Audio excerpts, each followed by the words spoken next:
je voudrais commencer par vous remercier tous et toutes, remercier le CRASC, remercier Hamid, remercier Monsieur Noir pour leur accueil toujours aussi chaleureux comme on sait le faire dans ce pays si hospitalier qu'est l'Algérie et que je fréquente maintenant depuis bientôt la moitié de ma vie. Quand je commence à voir régulièrement dans les amphithéâtres où j'interviens jusqu'à 2 générations de chercheurs et d'universitaires que j'ai formés et dont j'ai dirigé les thèses, ce qui, comme je le dis souvent, commence à justifier probablement les cheveux blancs que j'ai sur la tête. Mais c'est toujours un plaisir, vraiment, d'intervenir. Alors c'est la première fois, d'autant plus que vous voyez, il y a toujours des choses nouvelles qui m'attendent dans ce merveilleux pays. C'est la première fois que j'interviens au CRASC. Je connais, je crois, beaucoup d'universités algériennes, mais jusqu'à présent, je n'étais encore jamais venu intervenir ici, et j'en suis ravi. Je vous remercie aussi de vous être déplacé ce matin pour cette intervention. Alors, la demande qui m'a été faite concerne la question dont vous voyez l'intitulé s'afficher sur l'écran, et elle est liée à l'élaboration et au lancement de ce programme de recherche sur la question des plurilinguismes familiaux, de la transmission des langues, notamment dans les situations migratoires, dans les familles en situation de mobilité.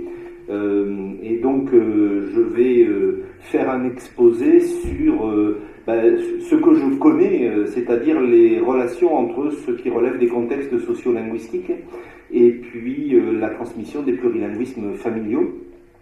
J'ai prévu une petite heure d'intervention, j'espère que ça ne sera pas trop long pour vous, mais la question est vaste, donc je ne prétends pas en faire le tour complet, mais enfin je vais essayer quand même de poser quelques repères suffisamment nombreux pour continuer à réfléchir à la question, et puis on aura ensuite un temps suffisamment long, j'espère, pour discuter toutes ces choses-là, y compris apporter éventuellement les petits compléments d'information que mon ami Hamid a commencé déjà à signaler tout à l'heure. Voilà. Donc, je vais vous proposer de me suivre sur le plan que j'affiche maintenant sur cet écran. Je vais d'abord commencer par situer ma parole et donc vous dire ce qui caractérise, s'il en est besoin, mais je pense que je parle ici à beaucoup de gens qui savent déjà ça, mais il est toujours bon de recadrer les choses. Qu'est-ce qui caractérise une approche sociolinguistique de ces questions-là, notamment au sein d'une approche sociolinguistique, qu'est-ce que c'est qu'une approche glottopolitique, mot que vient d'employer à juste titre mon voisin. Et puis à l'intérieur de la question de l'analyse glottopolitique, la question de ce que j'appelle l'hégémonie des idéologies linguistiques, les effets que ça produit sur les familles, sur les locuteurs, dans les contextes, et vous verrez que je crois vraiment que les contextes ont un effet déterminant sur la pratique et la transmission, ou les pratiques et les transmissions des variétés linguistiques au sein des familles et en situation migratoire, mais pas uniquement d'ailleurs. Après quoi, j'essaierai de faire une première liste des différents facteurs qui construisent différents types de transmission et de pratiques linguistiques pour qu'on essaye de ne pas en négliger. Vous verrez qu'il me semble que quand on parle de ces questions, on a tendance à se focaliser sur certaines transmissions et sur certaines pratiques, et on a tendance à en négliger d'autres, qui me semblent importantes aussi. Ensuite, j'insisterai sur la continuité et sur les continuités. Comme je disais tout à l'heure, il vaut toujours mieux parler au pluriel. Sur les continuités, sur les discontinuités entre les contextes macro-sociolinguistiques et les pratiques micro à l'intérieur, par exemple, des cellules familiales et des communautés humaines, socio-linguistiques. Et puis je prendrai un exemple pour terminer, parce que sinon ça risque tout ça de paraître un peu trop abstrait, même si j'essaierai de donner quelques petits exemples en passant, mais j'ai choisi de prendre un exemple et de le regarder un peu en détail. C'est une étude qui a été faite au sein d'une famille ayant émigré par une collègue, vous verrez tout à l'heure, de l'université de Buenos Aires en Argentine, et qu'elle a publié dans un numéro d'une revue que j'ai dirigée il y a bientôt 2 ans. Et puis à partir de ces exemples et de l'ensemble de ce que je vous aurais proposé, eh bien je pense qu'il sera largement temps de vous rendre la parole et d'ouvrir la discussion. Voilà. Alors d'abord, clarifier un peu ce qu'est une approche sociolinguistique en général et en particulier pour la question qui nous occupe ici aujourd'hui. coutume de dire qu'une approche sociolinguistique est une approche qui considère que tout ce qui est linguistique est social et que tout ce qui est social est linguistique. C'est-à-dire que, pour le dire avec des termes anthropologiques qui ici ont toute leur place, les pratiques linguistiques, ce qu'on appelle traditionnellement de façon un peu réductrice les langues, sont des faits sociaux totaux, c'est-à-dire qu'ils sont partout dans la société. Il n'y a rien qui se produise dans les sociétés humaines qui soit exempt d'aspects linguistiques à des degrés divers. Et réciproquement, ça veut dire que, puisque la langue est partout dans la société, elle est en lien de façon indissociable avec l'ensemble des pratiques sociales et que donc la société est partout dans la langue. Ça me semble caractériser assez clairement ce qu'est une approche sociolinguistique, c'est-à-dire l'idée que l'objet de la sociolinguistique, c'est-à-dire pour les sociolinguistes dont je suis de la linguistique tout court, je fais partie de ceux et celles qui pensent, comme d'autres l'ont dit mieux que moi avant, que ce soit William Leibov ou Louis-Jean Calvé, qu'il ne peut pas y avoir de linguistique qui ne soit pas sociolinguistique, ou dans ce cas-là, elle est extrêmement réductrice. Je pense qu'une approche sociolinguistique, finalement, ça consiste à considérer que les phénomènes linguistiques sont avant tout des phénomènes sociaux, que les pratiques linguistiques sont avant tout des pratiques sociales. Ça n'empêche pas qu'il y ait des aspects, disons, plus techniques, qui sont ceux que traite la linguistique classique, phonétique, phonologie, morphologie, etc., bien sûr, mais que ces aspects sont secondaires et qu'ils sont dépendants des aspects sociaux, qu'ils sont déterminés en grande partie par les aspects sociaux et pas l'inverse. Si vous voulez, les langues, de mon point de vue, d'un point de vue sociolinguistique, ne sont pas des codes qu'on met en usage. Les langues sont des pratiques sociales à partir desquelles on construit des codes. Et donc la hiérarchie est inversée. Vous voyez, le rapport du social et du codique sont inversés dans une approche sociolinguistique. C'est aussi la raison pour laquelle j'ai souvent dit et écrit, beaucoup le savent ici, que pour moi, la sociolinguistique n'est pas une interdiscipline, c'est pas un regard sociologique sur les langues, et que la sociolinguistique n'est pas une partie de la linguistique, mais que, à l'inverse, c'est une théorie complète des pratiques linguistiques. C'est une toute autre façon, alternative, on va dire, une alterlinguistique, comme dit Didier de Robillard, une autre linguistique qui envisage l'ensemble des pratiques linguistiques, mais avec une entrée sociale et non pas avec une entrée linguistique classique.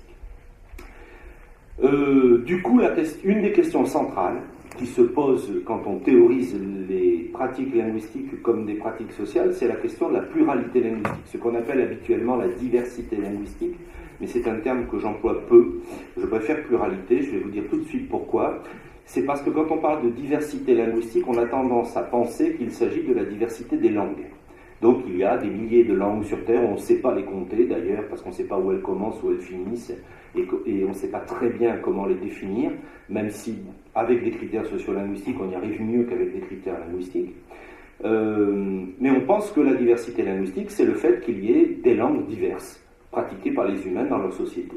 Je préfère parler de pluralité linguistique, parce que la pluralité linguistique est un concept plus large, qui inclut la diversité, on pourrait dire, interne des langues. Il n'y a pas seulement des langues différentes les unes des autres, il y a un ensemble de ressources linguistiques plurielles, y compris à l'intérieur de ce qu'on considère comme une seule et même langue. Il y a, par exemple, puisque ce qui nous occupe ici en partie, et c'est la langue dans laquelle je m'exprime avec vous, le français, il y a toute une pluralité à l'intérieur du français, il y a des tas de façons de pratiquer le français, qui varient, tous les gens qui ont fait un peu de sociolinguistique le savent bien, à la fois dans le temps, dans l'espace, dans chaque situation de communication, selon les milieux sociaux, éventuellement selon même les individus. Il n'y a pas deux personnes qui parlent exactement la même langue de la même façon. Et donc le concept de pluralité linguistique a l'avantage d'inclure la totalité de l'hétérogénéité linguistique des ressources de communication et de relations des humains, et de construction identitaire aussi. J'y reviendrai tout à l'heure. Et donc cette question, du coup, devient une question centrale, parce que si on se dit que les langues ne sont pas avant tout des codes mis en usage, mais au contraire des ressources linguistiques pratiquées et construites par les relations sociales, ce qui frappe avant tout, c'est leur hétérogénéité, c'est leur pluralité. Et donc la question fondamentale qu'on a à traiter, et qui moi m'anime depuis les débuts de ma carrière de chercheur, il y a maintenant un peu plus de 30 ans, c'est mais comment font les humains, comment font les sociétés, individuellement, collectivement, comment on fait pour construire de la relation, exister, être au monde, vivre ensemble, construire du social, en utilisant des ressources qui ne sont pas communes, qui sont seulement partiellement communes et qui sont toujours partiellement divergentes. Hein. Pour le dire plus simplement, mais comment on fait pour se servir de ces ressources qui sont extrêmement diverses, extrêmement fuyantes. Hein. Personne ne peut définir une langue de façon précise. Personne ne peut dire ce qui est possible ou impossible dans une langue parce que les humains n'arrêtent pas d'inventer, de réinventer en permanence les langues qu'ils parlent. Donc il y a une diversité qui est déjà là et qu'en plus on construit et qu'on reconstruit en permanence, une pluralité qu'on construit et qu'on reconstruit en permanence. C'est une question fondamentale. C'est quand même assez merveilleux, cette habileté à la fois cognitive, sociale qu'ont les humains, de faire avec cet ensemble de ressources qui pourrait paraître ingérable d'une certaine façon. Hein. C'est la raison pour laquelle on n'arrive pas à programmer des ordinateurs pour produire du linguistique comme le font les humains. Hein. L'un des meilleurs exemples, regardez les systèmes de traduction automatique informatisés, ils sont très mauvais. Et ils sont très mauvais. Pourquoi ? Parce que la pluralité et la complexité des ressources linguistiques des humains est telle que jamais une machine ne pourra la prendre en compte. Il faut des cerveaux humains et il faut une expérience de vie humaine pour faire avec l'immense richesse, l'immense dynamique de renouvellement permanent, l'immense pluralité des ressources linguistiques humaines. Et les humains, de ce point de vue-là, sont quand même très impressionnants et champions du monde. Et j'ai coutume de dire, y compris à mes étudiants en France, que si on veut voir une société et des humains qui sont des virtuoses de la pluralité linguistique, il faut venir en Algérie. Parce que les Algériens sont... Alors, c'est une façon de parler à plaisante, c'est sans doute pas vrai, y compris parce que je ne connais pas toutes les sociétés humaines, mais je dis souvent, les Algériens sont les champions du monde de la pluralité linguistique, parce que c'est un des endroits du monde, évidemment on l'entend partout, mais où on entend vraiment, manifestement en permanence, les gens jongler entre toutes sortes de ressources linguistiques, alterner, mélanger, inventer en permanence de la langue, de la ressource linguistique, à tel point qu'une des choses qui est frappante quand on fait des enquêtes sociolinguistiques en Algérie, et plusieurs ici l'ont vécu comme moi, c'est que quand on demande aux Algériens qu'est-ce qu'ils parlent, finalement, ils ne le catégorisent pas en langue claire, nette et distincte. Hein. La plupart du temps, quand vous dites à un Algérien, mais là, qu'est-ce que tu parles ? Il vous répond, je parle normal. Je parle normal, quoi. Je fais comme tout le monde, je pioche un peu dans tout ce qu'il y a, et puis ça marche. On se comprend, on vit, on pratique, on travaille, on s'aime, on se déteste, enfin on fait tout ce que font les humains avec des ressources linguistiques. Donc cette question est vraiment fondamentale parce que si on aborde les problèmes qui nous occupent, y compris les problèmes de transmission et de pratique dans les familles et de mobilité, en ignorant cette question de la pluralité, on va négliger, on va avoir des points aveugles sur une grande partie de ces pratiques et des ressources qui vont être transmises ou pas d'ailleurs. Là aussi, on pourrait dire que d'un point de vue sociolinguistique, il y a une espèce de révolution copernicienne, c'est-à-dire que la linguistique classique considère que les langues sont avant tout des systèmes relativement homogènes avec une série de règles, et puis il y a à la marge des systèmes homogènes de la variation. Mais elle est seulement marginale et éventuellement elle pose des problèmes. Enfin, rappelez-vous le principe fondamental de la grammaire générative de Chomsky, hein, qui avec une grande honnêteté a toujours dit « Moi j'étudie la langue idéalement homogène que parle un locuteur idéal, monolingue, dans une société idéalement monolingue. » Mais idéalement, il a eu le mérite de le reconnaître, mais ça n'existe pas, évidemment. Hein. Cette langue-là, personne ne la parle, cette société-là n'existe pas, bien sûr. Hein. Mais du coup, on rejette la variation et on essaye d'imaginer une langue homogène. D'un point de vue sociolinguistique, c'est copernicien, donc c'est exactement l'inverse. Ça veut dire qu'au centre, l'essentiel, c'est de la pluralité, de la diversité, de l'hétérogénéité, et à la marge, il y a des tendances de convergence, il y a des tendances d'homogénéisation. Ici ou là, les humains, en vivant entre eux, à travers le temps, ont tendance à pratiquer plus ou moins les mêmes formes linguistiques. Il y a même, dans certaines sociétés, des humains qui se réunissent pour inventer des langues standardisées, artificiellement standardisées, en produisant des normes dans des dictionnaires et dans des grammaires, mais ils partent de la pluralité et ils construisent des normes de façon artificielle au sens étymologique du terme. C'est un artefact, c'est-à-dire c'est une construction technique inventée par des humains.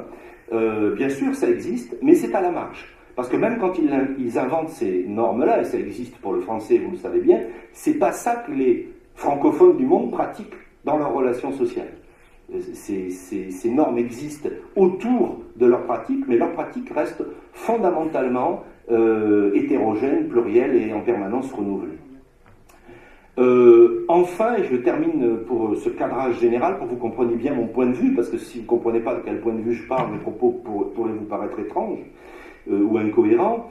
Une approche sociolinguistique, ça permet aussi d'analyser la société. Je dis toujours que quand on fait de la sociolinguistique, on peut analyser les pratiques linguistiques d'un point de vue social, mais on peut aussi analyser les pratiques sociales d'un point de vue linguistique.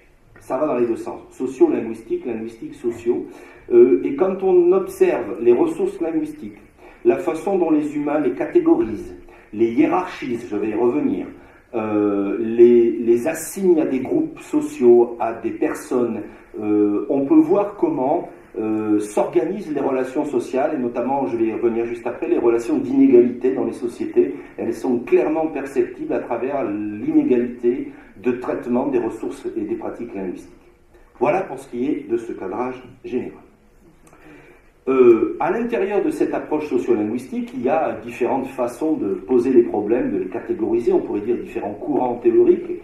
Moi, j'ai beaucoup appris de ce qui s'appelait à une époque l'école sociolinguistique de Rouen, et je dois beaucoup à quelqu'un qui a été un de mes maîtres à penser, qui est Jean-Baptiste Marcellesi, sociolinguiste bien connu, qui a développé avec son équipe une approche sociolinguistique radicalement sociolinguistique, j'aime dire, pas une sociolinguistique soft qui serait un complément d'une linguistique dominante, mais qui serait vraiment une toute autre façon de poser les problèmes d'un point de vue profondément et intégralement sociolinguistique. Et à l'intérieur de ce cadre sociolinguistique théorique, l'équipe de Rouen, notamment Louis Guépin et Jean-Baptiste Marcellesi, ont développé à partir des années 80 ce qu'on appelait une théorie glottopolitique, c'est-à-dire une théorie alternative d'analyse des politiques linguistiques. Et vous voyez qu'ils ont choisi le terme glottopolitique pour ne pas dire politique linguistique. Et l'intérêt pour moi et l'importance pour le projet qui nous réunit ici, pour cette question de la théorie glottopolitique, c'est qu'elle inclut dans son analyse ce qu'elle appelle les agents en plus des instances, ce que je projette en ce moment à l'écran. L'analyse classique des politiques linguistiques considère que les politiques linguistiques sont produites par des institutions. Il y a des États, il y a des gouvernements, il y a des lois qui instaurent des politiques linguistiques. L'analyse glottopolitique considère que, bien sûr, il y a des institutions collectives qui produisent de la politique linguistique. C'est ce qu'on appelle les instances glottopolitiques dans cette théorie-là. Mais elle ajoute à ça quelque chose qui me semble très important, c'est le rôle des agents glottopolitiques. Et les agents glottopolitiques, c'est qui? C'est vous et moi, c'est les individus.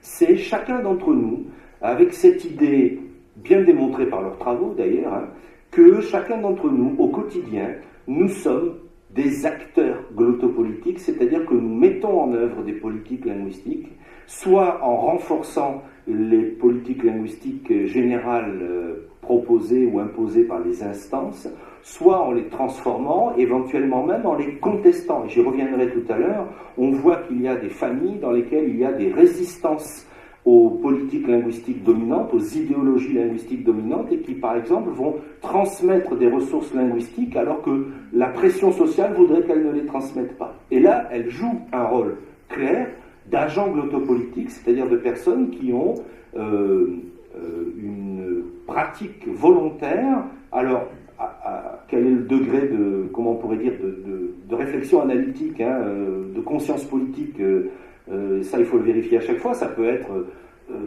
une forme d'inertie, simplement. Ça peut être aussi une véritable prise de conscience glottopolitique et une véritable contestation de l'ordre linguistique dominant. Hein. Mais dans tous les cas, il y a des familles dans lesquelles il y a des transmissions qui sont inattendues, qui sont divergentes par rapport aux idéologies dominantes. Et c'est une des façons de constater cette place importante des agents glottopolitiques. Et donc, pour nous, c'est vraiment une question clé, je crois, cette approche-là, et l'idée qu'il y a des agents et pas seulement des instances, et que c'est les relations entre les instances et les agents qui déterminent, pour une grande partie, pas uniquement, vous allez voir, la transmission ou pas de ressources linguistiques dans les familles, en situation de migration ou pas, d'ailleurs. Alors, un concept clé que j'utilise, lui aussi, qui a été introduit en sociolinguistique par Marcellesi, c'est le concept d'hégémonie. Je ne suis pas le seul à l'avoir développé, hein, bien sûr. Mon regretté, très cher ami et collègue Thierry Bulot, qui avait lui aussi été formé à Rouen par Marcellesi, Gardin et son équipe l'utilisaient beaucoup. Ce concept est un concept qui est emprunté à la philosophie politique et il a été formalisé en tant que concept politique, enfin d'analyse politologique, par Antonio Gramsci, célèbre philosophe politique italien. L'intérêt du concept d'hégémonie, c'est qu'il permet de comprendre toute une série de comportements humains qu'on a du mal à comprendre autrement. Je veux dire par là que nous dit l'hégémonie? L'hégémonie nous dit que pour qu'une domination fonctionne, il faut convaincre les dominés d'adhérer à leur domination. Si vous mettez en place une domination et que les gens ont la conscience d'être dominés, ils n'acceptent pas, ils s'y soumettent bon gré mal gré, parce que parfois la puissance est tellement forte qu'ils ne peuvent pas faire autrement que de se soumettre, mais il reste chez eux la possibilité de se retourner contre la domination, parce que c'est vraiment perçu comme une domination. Vous interdisez à des gens d'utiliser leur langue, ou vous obligez des êtres humains à travailler gratuitement, ça s'appelle l'esclavage, ou vous obligez des humains à travailler en étant très peu payés, ça s'appelle des travailleurs pauvres, et à une certaine époque on appelait ça le prolétariat. Si les gens ressentent ça comme une domination qui leur est imposée et qui est injuste et qui leur est insupportable, un jour ou l'autre, une partie de ces gens, peut-être même la majorité de ces gens, va se retourner contre ça. Et donc, l'intérêt des dominants, c'est de convaincre les dominés que l'organisation de la société est une organisation naturelle, qu'elle est normale, qu'il n'y a pas d'alternative. Et ça s'appelle une hégémonie. L'hégémonie, ça consiste à ce que les gens pensent que, ben oui, c'est vrai, il y a des langues qui sont supérieures à d'autres.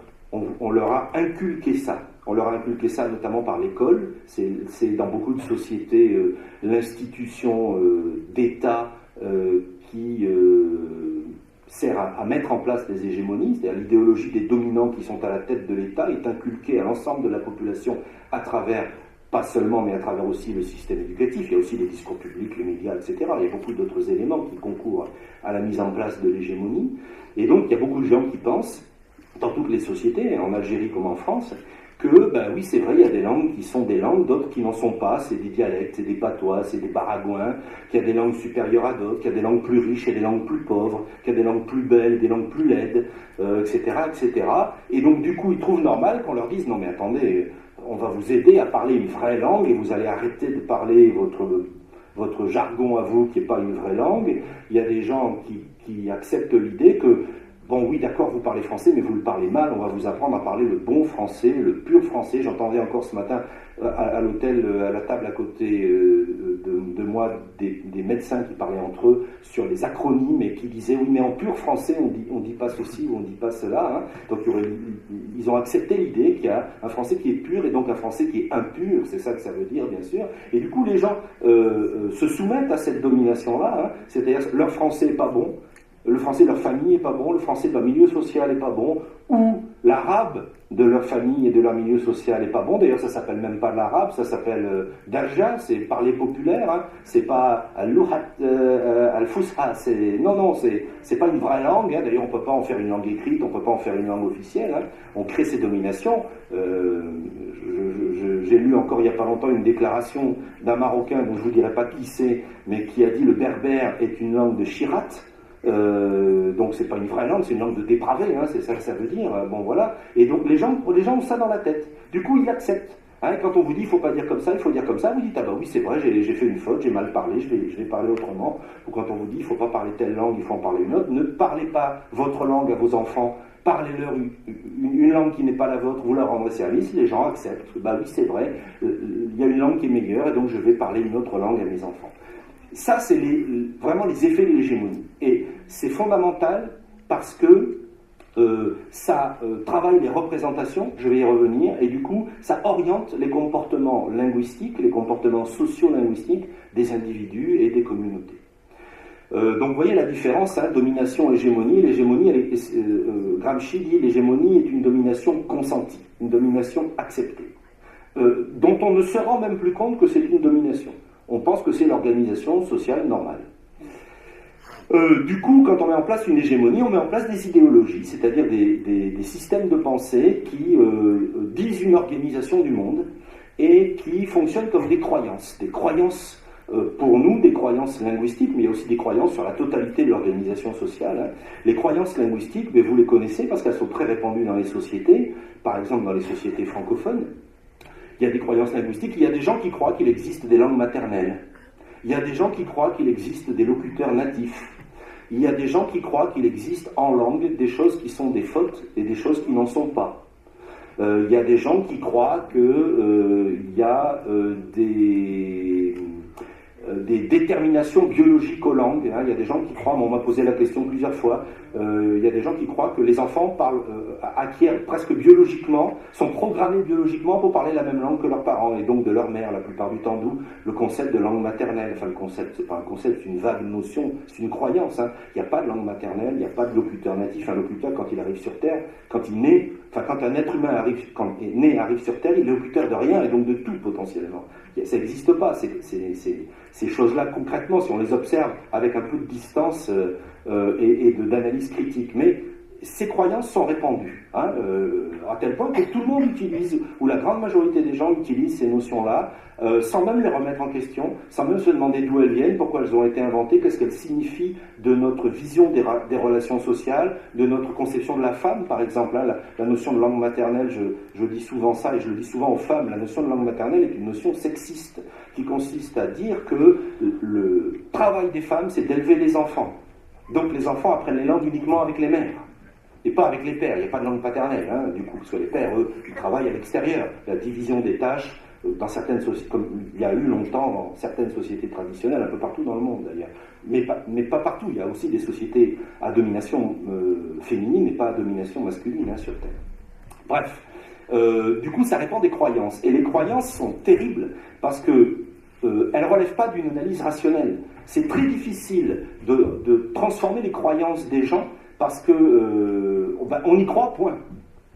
Et c'est très compliqué, autant quand c'est une connaissance, elle est fondée sur des expériences, elle est fondée sur une forme de rationalité, une forme de capacité d'explication, et on peut discuter de l'explication, et on peut discuter des termes et des catégories. Mais quand il s'agit d'une croyance et que les gens sont convaincus d'une façon complète et définitive de quelque chose, c'est beaucoup plus difficile à transformer.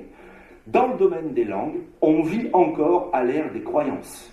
Et l'une des choses que je regrette beaucoup, c'est que ça fait plusieurs décennies qu'il existe des travaux de type scientifique, avec des démarches explicites, méthodiques, raisonnées, des concepts définis, critiqués, distanciés, qui permettent de voir les pratiques linguistiques autrement, et on n'arrive pas, ou on arrive mal, à les faire passer dans les sociétés. Les croyances résistent fortement.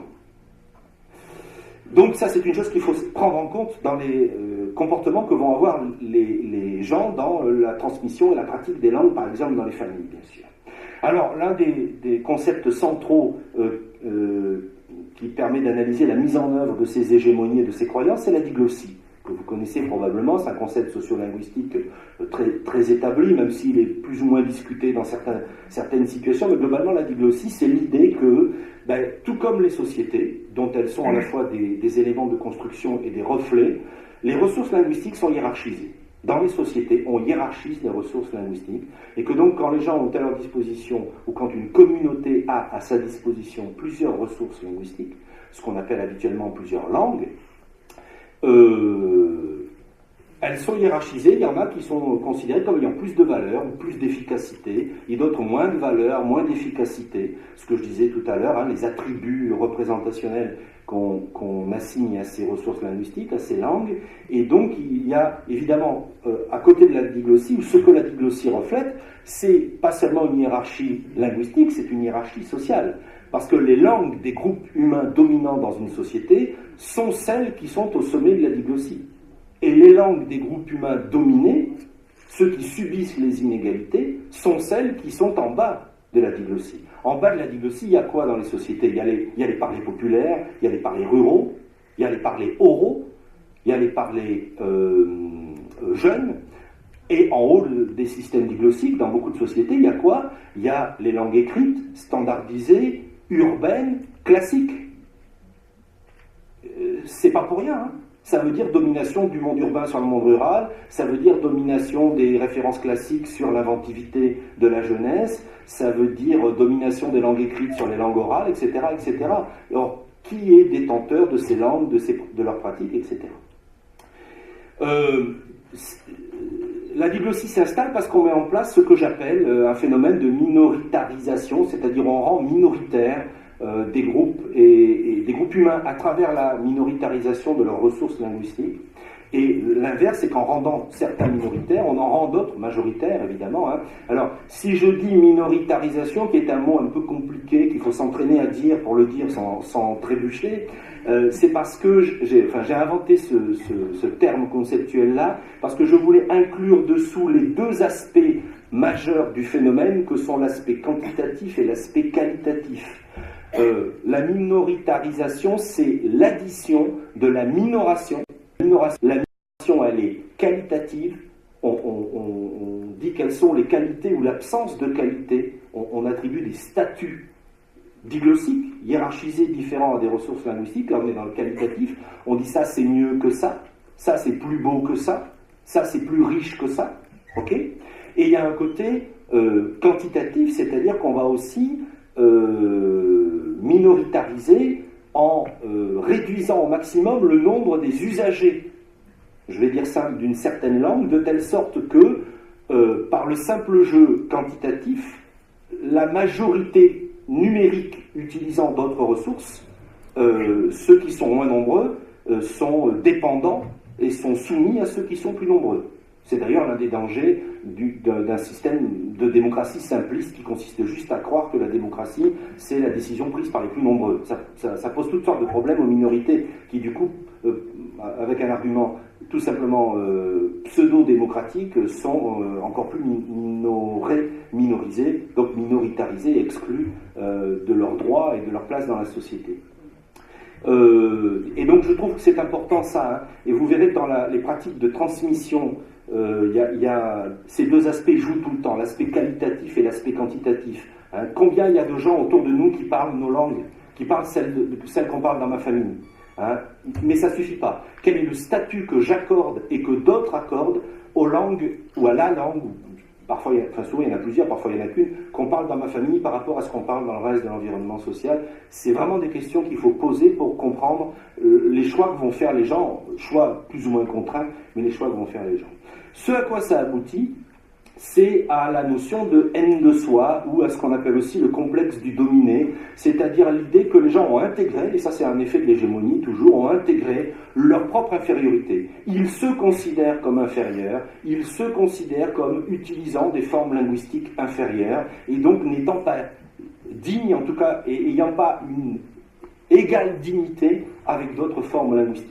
Et du coup, vous allez avoir des gens qui vont vous dire, je vous raconte une interaction que j'ai eue il n'y a pas très longtemps dans un restaurant parisien, où je mangeais avec mon fils, et puis il y avait un serveur je l'ai regardé, j'ai vu comment il parlait, on a blagué un petit peu, je dis à mon fils, à mon avis, il est kabyle.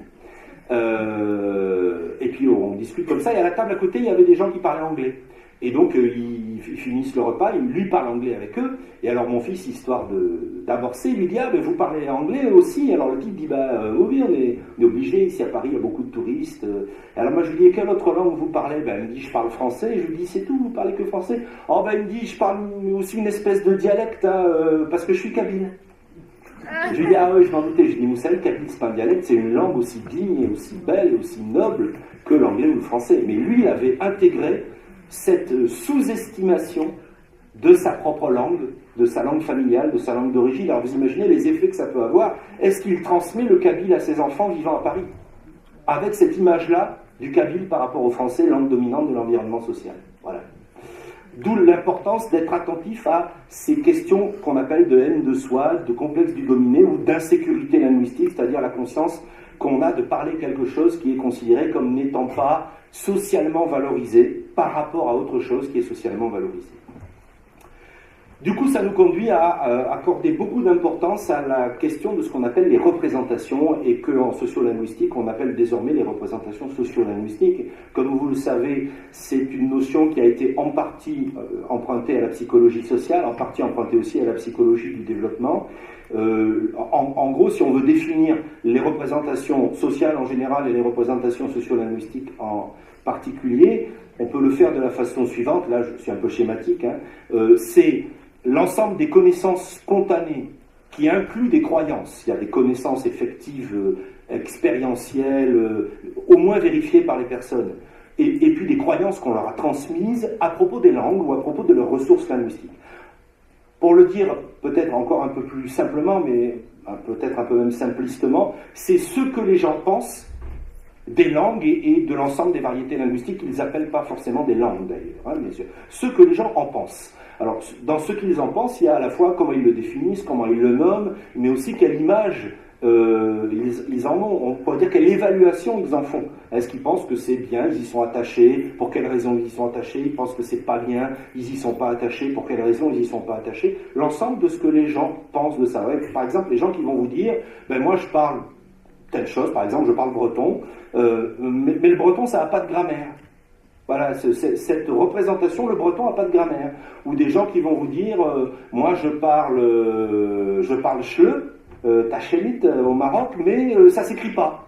Ça ne peut pas s'écrire de toute façon. Ça n'existe pas l'écriture. Voilà. Ça fait partie des représentations que les gens ont, et on sait, parce qu'on a derrière nous maintenant quasiment un demi-siècle d'études sociolinguistiques, et depuis les années 90, la question des représentations est devenue vraiment une question centrale.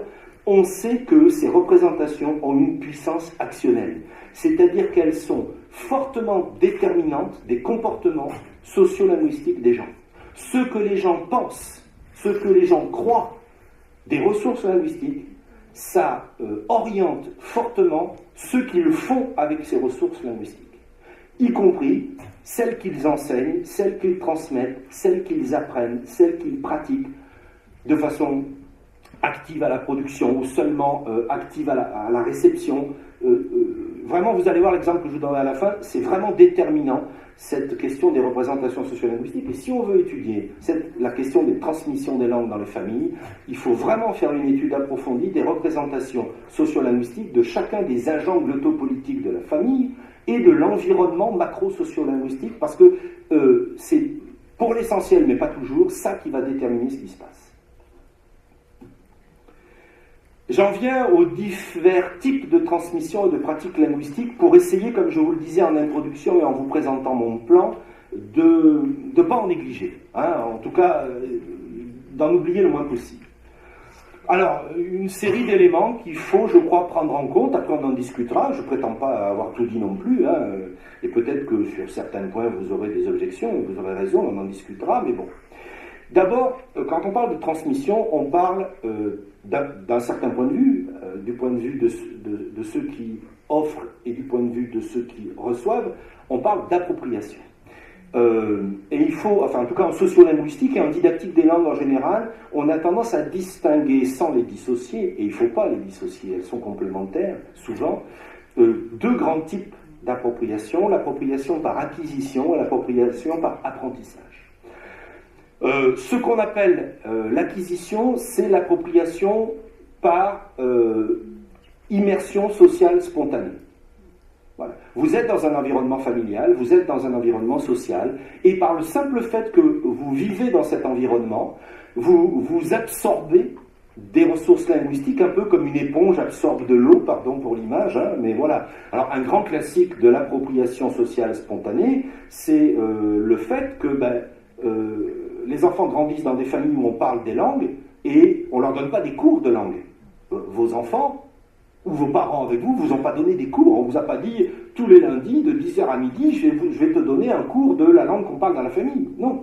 Hein, vous avez appris par absorption sociale spontanée, vous avez essayé des trucs, ça a marché, on vous a compris, on vous a pas compris au tout début quand vous étiez tout petit, hein, vous avez testé des mots, des espèces de phrases, ça, on vous a compris, pas compris, vous avez écouté comment les gens répondaient, vous vous êtes adapté, et ça s'est fait tout seul. Et ça, c'est une capacité vraiment impressionnante, admirable des humains, de pouvoir s'approprier spontanément des ressources linguistiques en nombre, très importantes tout au long de leur vie. Bien sûr, de façon plus rapide, plus efficace au début de leur vie que plus tard, pour toutes sortes de raisons, y compris parce qu'à nos âges, en tout cas au mien, l'efficacité des neurones commence à faiblir un peu. Ça marche beaucoup mieux quand on est très jeune, mais aussi parce qu'on sait que il y a chez l'enfant une capacité d'apprentissage, en l'occurrence d'appropriation linguistique, plus vaste, plus vive, plus dynamique, plus rapide que plus tard chez les adultes. Donc il y a cette appropriation sociale spontanée. Un exemple bien connu dans les transmissions familiales, c'est l'appropriation de la langue des grands-parents. La transmission qui saute une génération. Hein. Ça, c'est un grand classique. Les grands-parents, moi, ça a été mon histoire à moi, hein. Mais c'est parce que je viens d'une famille où on parle une langue dite régionale de France, il y a 3 générations, donc, et où le français est arrivé, comme dans beaucoup de régions de France, assez tardivement, et puis aussi une langue de l'immigration qui était l'italien dans ma famille. Le grand classique, c'est les grands-parents sont les usagers spontanés d'une certaine langue familiale et sociale. D'accord ? Ça peut être des grands-parents qui ont migré, hein, des Algériens qui sont partis en France, c'est un grand classique, hein, ou comme mes grands-parents, des Provençaux de Provence qui parlaient la langue de la Provence avant qu'on leur impose le français à l'école. Ils ont élevé leurs enfants en français. Parce que, représentation socio-linguistique, l'arabe algérien, c'est pas utile pour eux, c'est pas pour leur avenir, c'est pas important. Le provençal, c'est pas utile pour la réussite sociale, donc on va les élever en français parce que le français, ça va les aider à leur réussite sociale et à leur épanouissement économique, etc., culturel, etc. Donc les parents grandissent en français. Deuxième génération grandissent en français.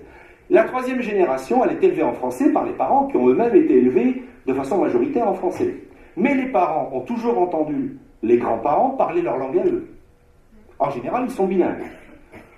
Passivement, activement, réception, production, à des degrés divers. Et les petits-enfants, eux, qui vivent dans un environnement encore plus francophone, ils entendent les grands-parents parler leur langue, y compris quand les grands-parents font exprès de la parler entre eux pour que les petits ne comprennent pas. Vous avez beaucoup vu ça. Et qu'est-ce qui se passe ? Très très vite, les petits comprennent tout ce que les grands-parents se disent et ils s'approprient la langue spontanément par la simple immersion dans les interactions de leurs grands-parents. Et un jour on découvre, comme ma grand-mère, enfin l'une de mes 2 grand-mères, puis l'autre ensuite, a découvert quand j'étais adolescent que je comprenais tout ce qu'elle disait en provençal et que je pouvais même le parler avec elle. Du coup, elle a eu une attitude d'agent glottopolitique, elle a dit mais finalement on a eu tort d'oublier notre langue et on a eu tort de céder au français, et elle s'est mise à parler tout le temps, en tout cas pas tout le temps, mais régulièrement provençal avec moi, avec beaucoup de bonheur que sa langue finalement ait réussi à passer à travers les générations. Où on voit ça avec les familles d'enfants migrants. Et vous voyez pourquoi cette appropriation par immersion sociale spontanée est vraiment fondamentale, parce qu'elle peut passer par des voies qu'on n'imagine pas et produire quand même des effets. Ça, c'est l'acquisition. L'apprentissage, c'est l'appropriation par dispositif didactique, pédagogique, explicite. C'est quand on a des cours de langue, on va dire. Hein, voilà.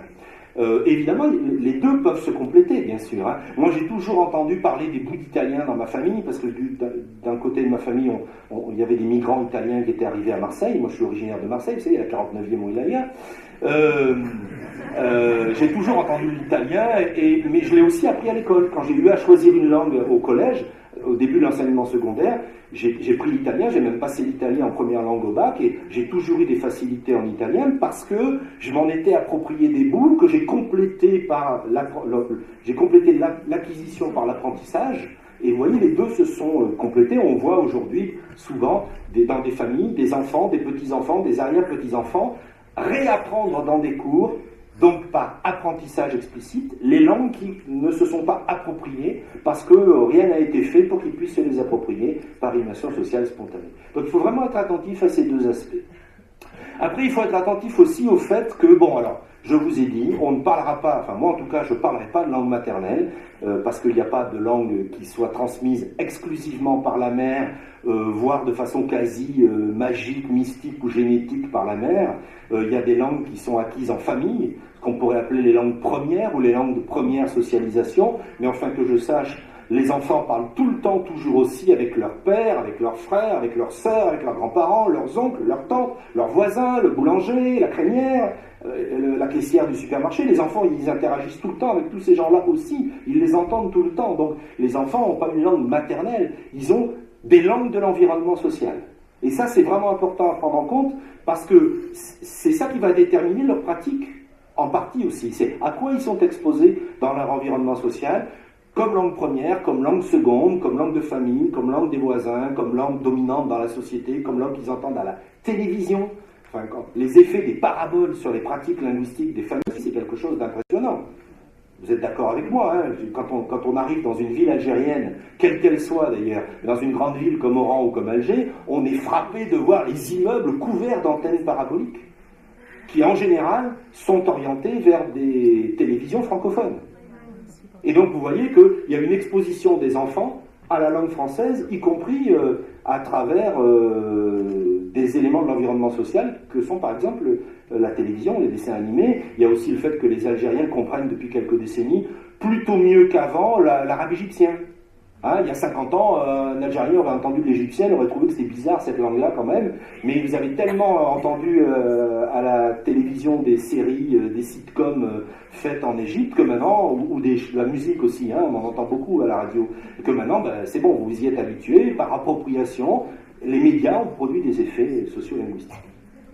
Il ne faut pas négliger non plus la compétence de réception. Ça, c'est une chose à laquelle je tiens beaucoup. Là aussi, il y a des croyances.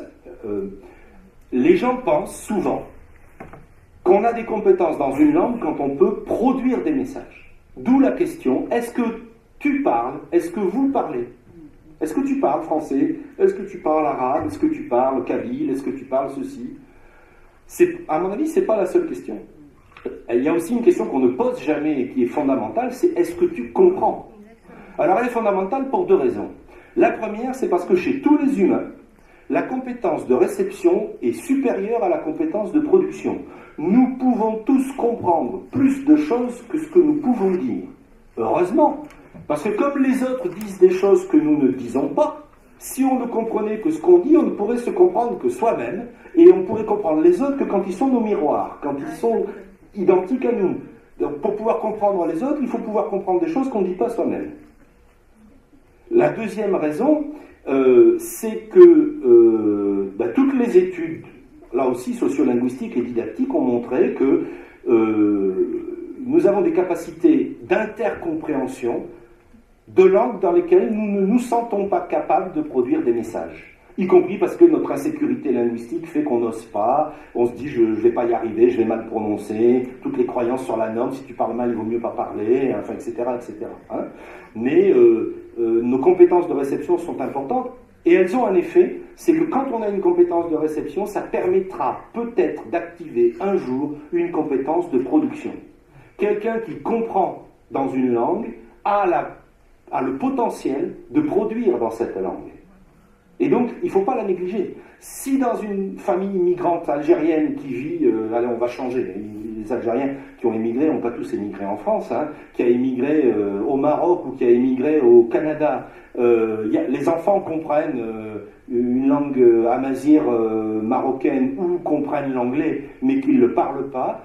Ça veut dire que, bon, d'abord, on peut s'adresser à eux dans ces langues-là, donc il y a de la pratique plurilingue qui est possible, et puis ça veut dire qu'ils ont des systèmes de comparaison, ils savent bien qu'on ne dit pas les choses de la même façon, donc ils ont des comportements, y compris cognitifs, de plurilingue, et puis ça veut dire aussi qu'un jour ils parleront peut-être, il y aura des événements déclencheurs qui rendront, vous êtes d'accord avec moi, beaucoup plus facile de parler cette langue que s'ils n'y avaient jamais été exposés et s'ils n'avaient aucune compétence de réception.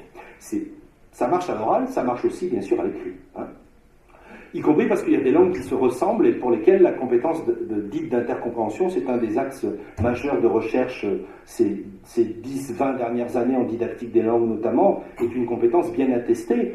J'ai jamais appris le portugais, mais je parle provençal, qui est une langue romane, en gros qui ressemble à l'espagnol ou l'italien, hein, pour vous donner une idée, que j'imagine que vous ne savez pas trop ce que c'est. Ça fait partie des dominations linguistiques, hein. Il y a des langues dont on n'entend jamais parler. Donc je parle, je lis, j'écris le provençal, pareil pour l'italien. J'ai souvent entendu de l'espagnol, en plus dans ma famille, il y a des immigrés espagnols, etc. Quand je tombe sur un texte en portugais, que je n'ai jamais appris, je le lis. Il n'y a pas longtemps, j'ai lu un livre entier de sociolinguistique en portugais. Ça m'est arrivé, il fait 200 pages, il y a peut-être eu 10 mots qui m'ont posé problème, où j'étais obligé de relire la phrase plusieurs fois, en essayant de trouver un équivalent, en me disant, mais qu'est-ce que c'est que ce mot-là, ça me gêne pour comprendre la phrase. Donc ça veut dire que quand on a des compétences linguistiques dans certaines variétés, on a des compétences de réception d'autres variétés, y compris à l'écrit. Hein. Et donc ça aussi, ça fait partie de nos ressources linguistiques, c'est là. Ça se voit pas ou ça s'entend pas parce qu'on n'écrit pas et qu'on parle pas, mais c'est là. Bon, je vais passer rapidement sur la notion de compétence plurilingue. Hein. L'idée que, bon, vous avez, j'imagine, entendu parler de cette définition aujourd'hui très répandue et à mon avis plutôt satisfaisante de Daniel Coste, Geneviève Zarat et Daniel Moore, la notion de compétence plurilingue qui se trouve au cœur de ce qu'on appelle le cadre européen commun de référence pour les langues. Hein. Cette notion est très intéressante parce qu'elle nous dit une chose, c'est que les plurilingues ne sont pas des plurimonolingues. Que être plurilingue, c'est pas parler comme si on était monolingue de plusieurs langues, mais c'est avoir une compétence globale où on va justement associer nos ressources et produire ce qu'on appelle d'ailleurs désormais en didactique des langues du bricolage. C'est devenu quasiment un concept, le bricolage plurilingue en didactique des langues, à tel point qu'il a été emprunté dans d'autres langues. Par exemple, en espagnol, en didactique des langues, on utilise le mot bricolage pour parler de ce que font les plurilingues. Que font les plurilingues? Ils piochent dans l'ensemble de leurs ressources et avec ça, ils produisent des messages pour voir comment ça marche. Et évidemment, puisqu'ils ont plusieurs langues ou plusieurs variétés linguistiques à leur disposition, elles sont en contact, et comme elles sont en contact, elles s'influencent les unes les autres. La notion de compétence plurilingue dit aussi être plurilingue, être quadri, plurilingue. C'est pas, comme la croyance le voudrait, être l'équivalent d'un locuteur parfait. Ça n'existe pas, ça ne se mesure pas la perfection linguistique. Hein, ou d'être un locuteur natif, double guillemets, dans différentes langues. Dès que vous avez un peu de capacité de relation avec des ressources linguistiques autres, vous êtes déjà plurilingue. Vous n'avez pas besoin. Moi, il m'est arrivé en Algérie de rencontrer des gens. Je me rappelle une fois avoir fait la route de Mostaganem à Oran pour prendre l'avion avec l'un des chauffeurs de l'université de Mostaganem. Vous voyez, il faut à peu près une petite heure de route. Hein. On a discuté pendant tout le chemin, un matin très tôt. Il avait un français mélangé de plein d'Algériens, d'Algérie, et on discutait. Les mots que j'avais appris d'algérien depuis que je vis en Algérie m'ont aidé à comprendre ce qu'il disait, et on a discuté comme ça. Alors évidemment, si on lui avait fait passer un test de français, on aurait dit, mais qu'est-ce qu'il parle ce type-là, sa prononciation, sa phonologie, il met des prépositions d'arabe à l'intérieur de phrases en français. Par exemple, il voulait m'expliquer, ça les plaques d'immatriculation des voitures algériennes. Et alors il m'a dit cette phrase merveilleuse, qui m'a posé aucun problème, hein. Il m'a dit, parce que en Algérie, plaque matriculation, date naissance, ta voiture. Date naissance, ta voiture. Oui, le tas de l'arabe pour dire deux. J'ai très bien compris ce qu'il m'a expliqué, et ça ne m'a posé aucun problème. Il est déjà plurilingue, cet homme-là. Il est capable d'interagir avec un francophone en bricolant des ressources linguistiques pour qu'on discute pendant 1 heure. S'il n'avait pas osé, vous savez ce qui se serait passé? Il aurait conduit, et moi j'aurais regardé la route. Et il n'y aurait pas eu de relation humaine. Grâce à ça, au fait qu'il ait osé, et que moi je l'ai laissé sans aucun jugement, Ben, on a passé 1 heure très sympathique à discuter, il m'a parlé de sa famille, de ses enfants, enfin bon voilà, on a eu des vraies relations humaines.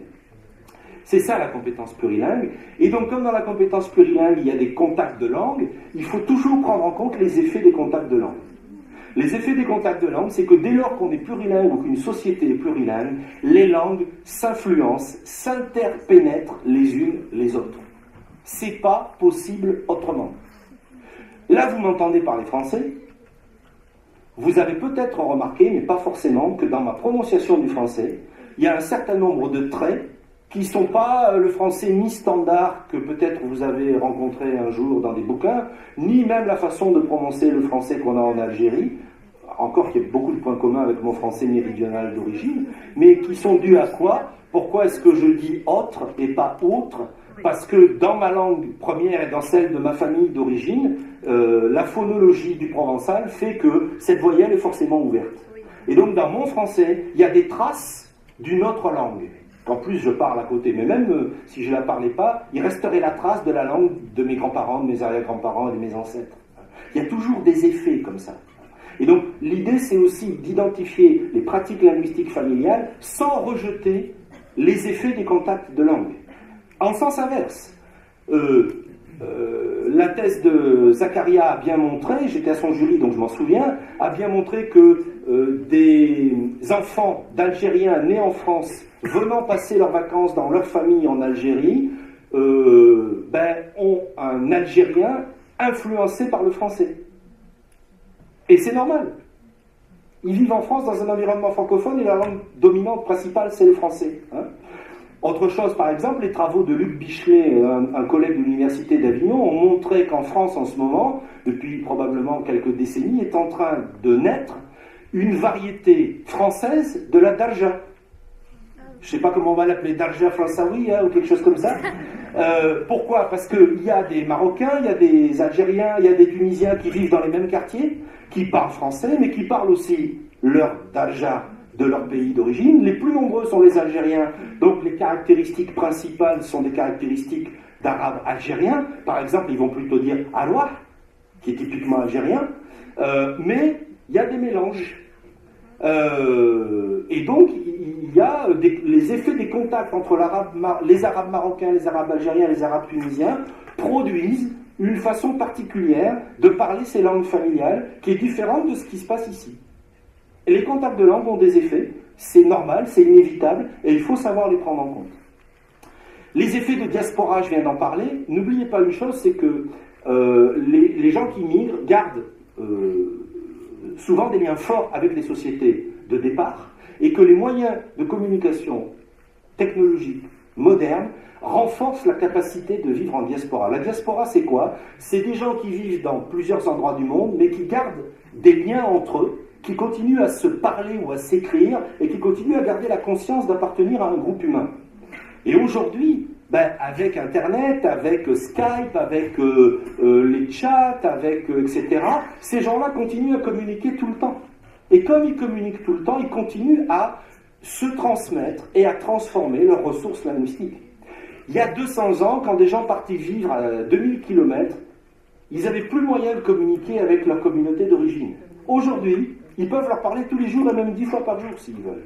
Ça va évidemment avoir des effets. Une chose qui est frappante en France, qui commence à être évaluée, c'est que dans les familles qui ont émigré en France dans la première moitié du XXe siècle, les langues d'origine, en gros en 3 générations, ont à peu près disparu de la pratique. Alors que ceux qui ont émigré après, les langues d'origine maintenant se maintiennent. Et l'un des facteurs qui fait que ça se maintient, c'est qu'on continue à avoir des liens beaucoup plus forts, beaucoup plus intenses avec la communauté dite d'origine. Il faut être très prudent avec ces termes-là. Je termine avec ça. Il ne faut pas oublier que nos ressources linguistiques ont à la fois des fonctions symboliques et des fonctions communicatives. Tout le monde pense que les langues servent à communiquer, ça va se dire des choses, à se transmettre de l'information. Je suis évidemment d'accord avec ça, il n'y a pas de doute là-dessus. Mais nos ressources linguistiques nous servent aussi à dire qui nous sommes et à créer des liens favoris avec d'autres personnes pour constituer des communautés ayant un sentiment d'appartenance collective. Et du coup, le fait de se dire locuteur d'une langue, d'utiliser quelques mots, quelques marqueurs linguistiques, ça sert aussi à symboliser de l'identité. Et dans les familles immigrantes, qui sont celles qui vont nous intéresser, ou dans les familles à ancrage local, avec des langues locales qui moi, m'intéressent aussi, vous aussi probablement, il est fréquent qu'il reste des usages symboliques, même s'il y a peu, ou presque plus, d'usages communicatifs. J'aime beaucoup citer le titre d'un article qui avait été écrit par Jacqueline Guiliez, que beaucoup d'entre vous connaissent, qui a étudié justement les familles immigrantes, notamment d'origine maghrébine, mais pas seulement dans des villes françaises. Et elle avait fait une interview de plusieurs jeunes d'origine algérienne à Grenoble, où elle travaillait à l'université, et elle avait pris une citation d'un entretien d'un jeune qu'elle avait mise en titre de son article. Et le titre de son article était cette phrase: l'arabe, c'est ma langue, mais je ne la parle pas. Et ça dit la fonction symbolique. Je ne suis pas capable de parler arabe, il voulait dire l'arabe algérien, bien sûr. Hein.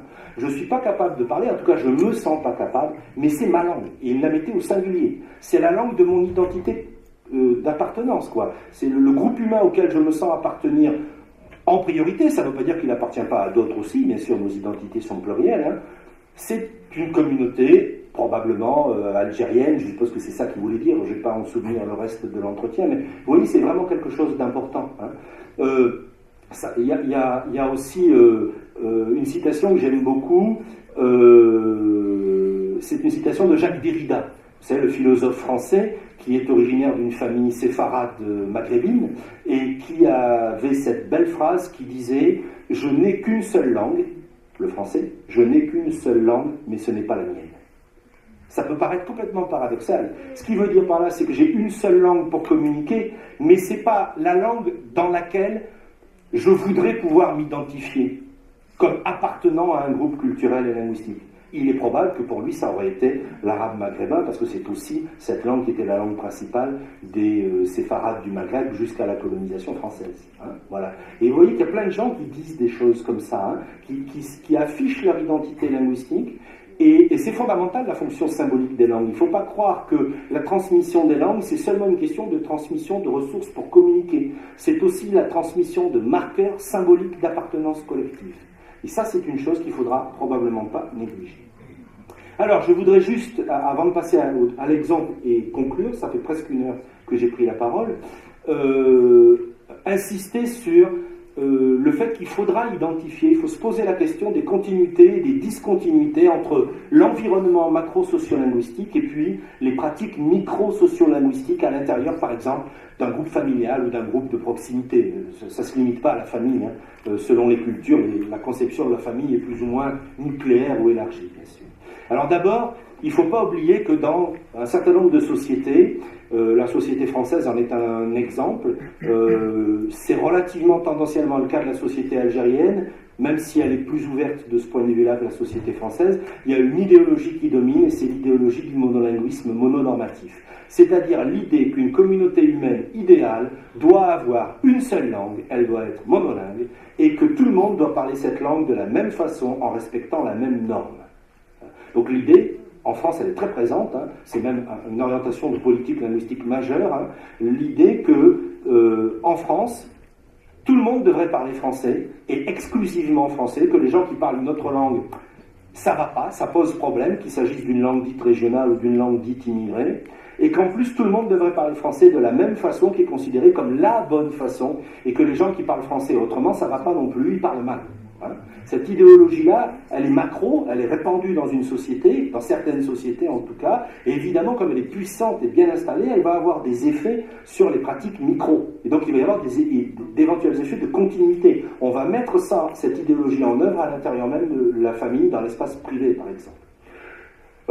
Corrélé à ça, il y a cette notion de glottophobie dont on a parlé, c'est-à-dire le fait de discriminer les gens en fonction de ce qu'ils parlent, que ça soit une autre langue ou une autre façon de parler la même langue, qu'ils parlent une autre langue, par exemple en France, que le français, ou on peut imaginer en Algérie, en tout cas à une certaine époque, c'est plus le cas aujourd'hui, une autre langue que l'arabe, je pense à la Mazir notamment, hein, on va les discriminer, c'est-à-dire qu'ils n'auront pas le droit d'utiliser leur langue dans toute une série de situations sociales, dans l'accès à leurs droits, à leur citoyenneté par exemple, ils sont obligés de passer par une autre langue, ou la façon de parler français, on va les discriminer, de parler le français ou de parler l'arabe ou de parler l'anglais, ou peu importe, on va les discriminer en disant qu'il faut qu'ils parlent d'une certaine façon pour avoir accès à certaines ressources, par exemple, mettons économiques ou sociales ou culturelles, que s'ils le parlent autrement, ils n'auront pas le droit d'y avoir accès.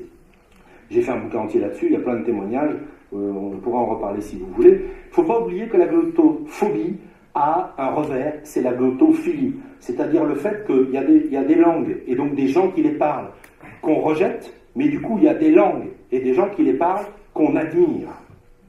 Et l'un va avec l'autre, de la même façon que la minoritarisation va avec la majoritarisation, l'un ne va pas sans l'autre. Hein.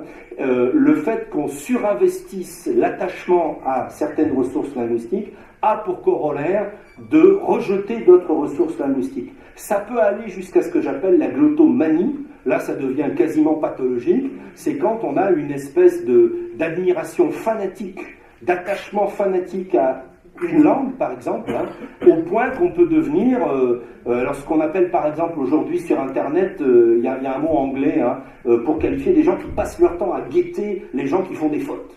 Ils commettent le péché mortel de faire une faute de français, et ces gens-là, on les appelle, alors c'est un mot anglais, on les appelle grammar nazis. Les nazis de la grammaire, hein, c'est-à-dire les fascistes de la grammaire, qui passent leur temps à aller commenter, insulter, mépriser les gens parce qu'ils ont écrit autrement, etc. etc. Hein. Il n'y a pas longtemps, moi j'ai un blog sur un média en ligne hein, qui s'appelle Mediapart. J'ai écrit un texte sur justement les discriminations linguistiques et j'écris, vous savez sans doute que j'écris en appliquant les rectifications de l'orthographe qui datent de 1990 en France. Hein. Et donc par exemple, j'ai écrit ambiguïté en mettant l'accent circonflexe sur le U, ce qui est la nouvelle norme orthographique depuis 1990, et elle est cohérente, puisqu'il faut signaler qu'on ne dit pas ambiguïté, mais ambiguïté, donc on met l'accent sur le U pour montrer que c'est bien le U qu'il faut prononcer différemment. Quelqu'un a aussitôt fait un commentaire en disant que je ne savais pas écrire ambiguïté et que je ferais mieux d'apprendre à écrire le français avant de m'intéresser aux discriminations linguistiques. Et ça, c'est le glottoman, on ne s'intéresse pas à ce que les gens disent, on ne veut absolument pas qu'ils touchent à l'apparence qu'on révère de façon sacrée, presque religieuse de la langue. Voilà. J'en termine avec ça. Face à ces continuités, il y a des discontinuités. C'est-à-dire qu'il y a des familles, il y a des individus qui ont des stratégies de résistance. Et moi, j'ai récolté beaucoup de témoignages de gens qui disent, alors je vais vous en donner 2 ou même 3, allez, que j'ai en tête rapidement. Par exemple, il y a une étude faite par une sociologue récemment, je suis en train d'essayer de la lui faire publier. Elle a été étudier les familles en Bretagne. Vous savez qu'en Bretagne, la langue d'origine et la langue jusqu'à une date relativement récente n'était pas le français. En Basse-Bretagne, c'était le breton, une langue celtique, et en Haute-Bretagne, le gallo, une langue romane. Elle est en Basse-Bretagne, et elle a étudié les familles dans lesquelles on a continué à transmettre le breton aux enfants et où on continue à parler breton en famille. Alors que pendant un siècle, on a dit aux gens de ne plus parler breton, que c'était pas une langue, c'était grossier, vulgaire, que ça rendait imbécile, enfin on disait des choses odieuses là-dessus. Hein. Et la plupart des Bretons ont fini par céder à ça, et elle a trouvé des familles où on a résisté. Elle a essayé de comprendre pourquoi et comment, dans ces familles, on continue aujourd'hui à se parler breton quand on mange ensemble à table, alors que dans la majorité des autres familles, on a arrêté, on s'est mis à parler français depuis 2, parfois 3 générations. Hein. Donc il y a des familles dans lesquelles on résiste. Et donc, il y a des discontinuités. On peut ne pas subir l'hégémonie de l'environnement macro-socio-linguistique et avoir des attitudes, au contraire, de divergence, voire de rébellion d'une certaine façon. Je donne un autre exemple.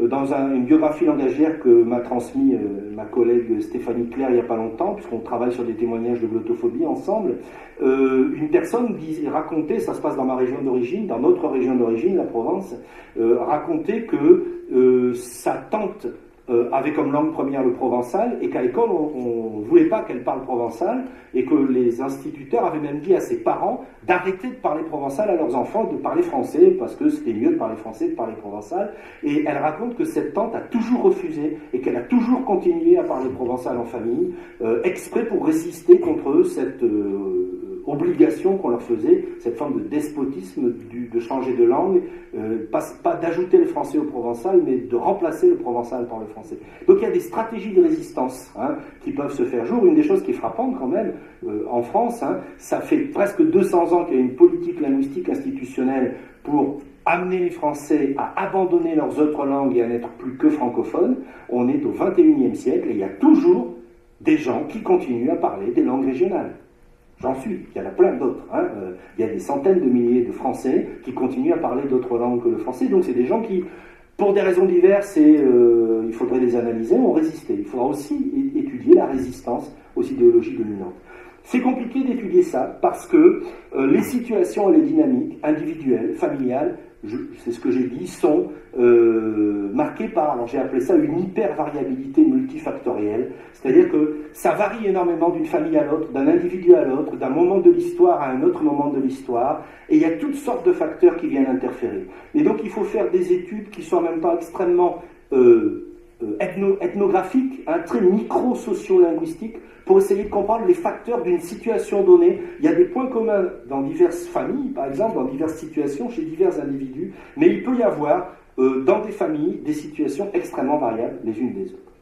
Et donc, pour terminer, je voulais vous montrer cet exemple. Alors, je ne vais pas rentrer dans le détail, on le commentera si vous voulez. Donc, ma collègue Estela Kleb de l'Université de Buenos Aires en Argentine a publié récemment dans un numéro d'une revue que j'ai dirigée, Sociolinguistique et Éducation, l'étude comparative d'un frère et d'une sœur argentins qui ont immigré, l'un aux États-Unis, en Floride, l'autre au Brésil, et elle a étudié la transmission de l'espagnol argentin aux enfants de ces deux personnes-là.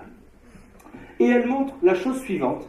La famille de Thomas est une famille qui s'est installée aux États-Unis, dans un environnement où il y a plein d'hispanophones autour. Ça se passe en Floride.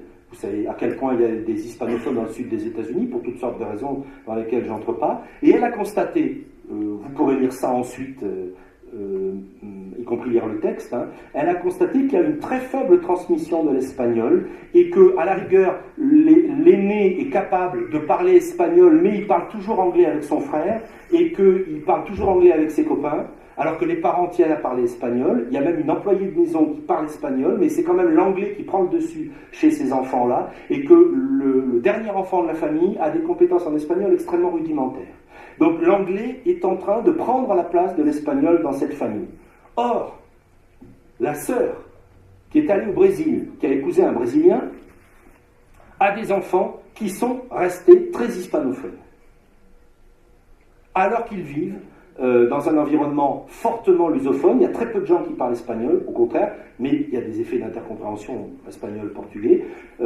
Et donc, la conclusion de son analyse, c'est que c'est les représentations que les enfants se font de l'espagnol en fonction des effets de leur environnement qui déterminent le fait qu'ils restent hispanophones ou qu'ils ne sont plus hispanophones.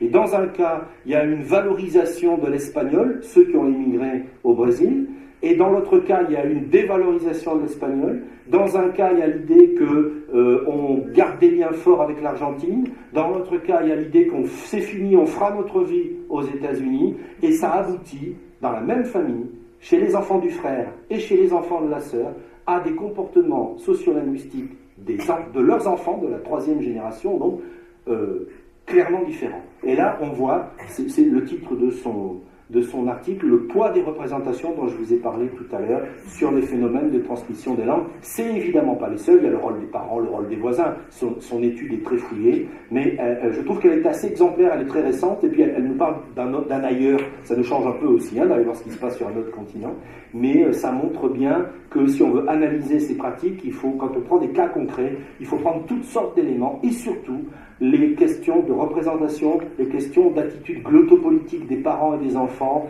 et les questions d'environnement socio-linguistique pour essayer de comprendre ce qui est en train de se passer. Voilà, je vous remercie de votre attention. Et c'est